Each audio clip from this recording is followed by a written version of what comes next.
वाशिम जिल्ह्यातील मानोरा तालुक्यातील घोटी शेत शिवारातील धरण परिसरामध्ये लागलेल्या भीषण आग लागलेली होती। अचानक लागलेल्या आगीमुळे शेतकऱ्यांचे लाखो रुपयांचे नुकसान झाले।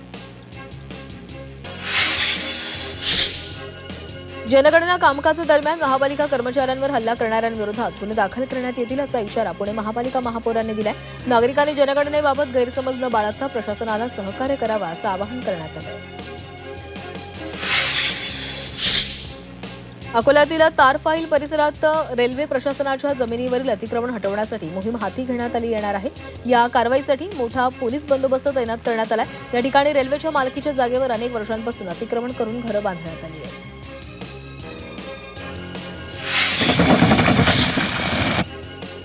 अकोल्यात गावठी हातभट्टी दारू निर्मिती करणाऱ्या अड्ड्यावर पोलिसांनी कारवाई केलेली आहे। या कारवाईमध्ये पोलिसांनी आरोपीच्या ताब्यामध्ये सुमारे 340 लिटर सडवा मोहफुलाचा जप्त केलेला आहे।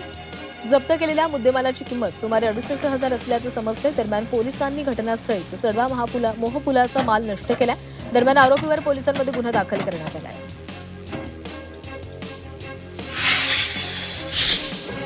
छत्रपती संभाजीनगरमध्ये चोरांचे सत्र सुरूच आहे। खासदार संदीपान भुमरेंच्या बंगल्यावर चोरट्यांनी डल्ला मारल्याची घटना उघडकीस आली आहे। पुंडलिक नगर परिसरामध्ये गुन्हा दाखल करण्यात आलेला आहे। सीसीटीव्हीच्या आधारे पोलीस चोरट्यांचा शोध घेत आहेत। बदलापुरात ओव्हरटेकच्या वादामधून तरुणाची लूट, चाकूचा धाक दाखवत सोन्याची चेन हिसकावल्याची घटना घडलेली आहे। या प्रकरणी बदलापूर पोलिसांनी अवघ्या काही तासातच तिन्ही आरोपींना अटक करून संपूर्ण मुद्देमाल जप्त केला आहे।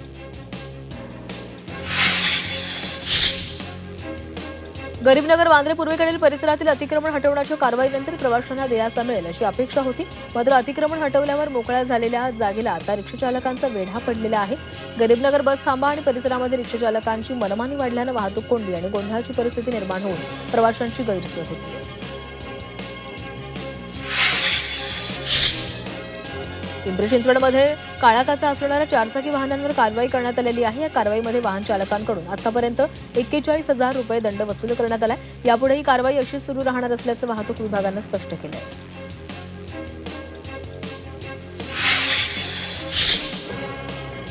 अकरावी प्रवेश प्रक्रियेमध्ये अडथळे येऊ नयेत यासाठी शिक्षण विभागानं महत्त्वाचा निर्णय घेतलाय। विद्यार्थ्यांकडून हमीपत्रक घेऊन 11वीचा प्रवेश निश्चित करता येणार आहे। मात्र गुणपत्रक व दाखला उपलब्ध झाल्यानंतर ते सादर करणं बंधनकारक असणार आहे।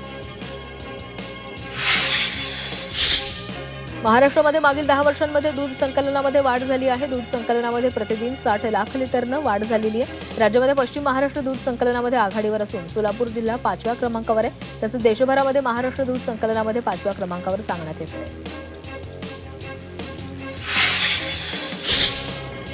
मध्य रेल्वेच्या महत्वाकांक्षी सीएसएमटी कुर्ला 5वी 6वी रेल्वे मार्गी केला वेग आलेला आहे। दादर पूर्व परिसरातील रेल्वेच्या मालकीच्या जागेवरील 27 अतिक्रमण हटवण्यात आली आहेत। त्यामुळे प्रकल्पाच्या पुढील टप्प्यातील कामांना गती मिळण्याचा मार्ग मोकळा झाला।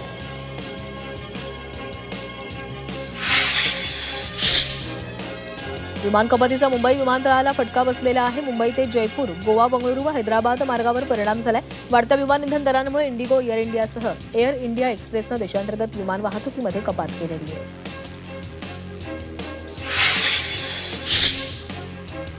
मुंबईतील छेडानगर ते आनंदनगर या पट्ट्यामध्ये सुरू असलेल्या विस्तारित उन्नत मार्ग प्रकल्पामुळे वाहतूक कोंडीची समस्या गंभीर बनलेली आहे। या प्रकल्पामुळे वाहतुकीवर मोठा परिणाम झाला असून या मार्गावर वाहनांच्या लांबच लांब रांगा लागताना दिसतात।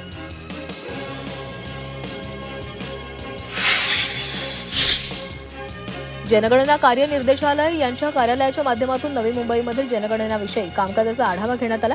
14 जूनपर्यंत जनगणनेचं काम पूर्ण करण्यासाठी आवश्यक सूचनाही देण्यात आल्यात। नवी मुंबई महापालिका कार्यक्षेत्रामध्ये 3,500 प्रगणक व पर्यवेक्षकांच्या माध्यमातून घरोघरी जाऊन जनगणना केली जाते।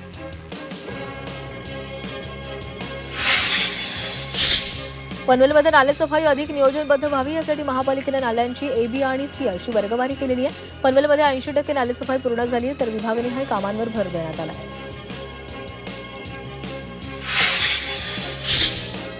राज्यामध्ये 1,14,00,000 स्मार्ट मीटर बसवण्यात आलेले आहेत। 47% ग्राहकांसाठी स्मार्ट मीटरिंग यंत्रणा कार्यान्वित झालेली आहे। स्मार्ट मीटरमुळे वीज दरामध्ये सवलत मिळत असल्यानं ग्राहकांमध्ये वाढ होत असल्याचा दावा महावितरणनं केला आहे।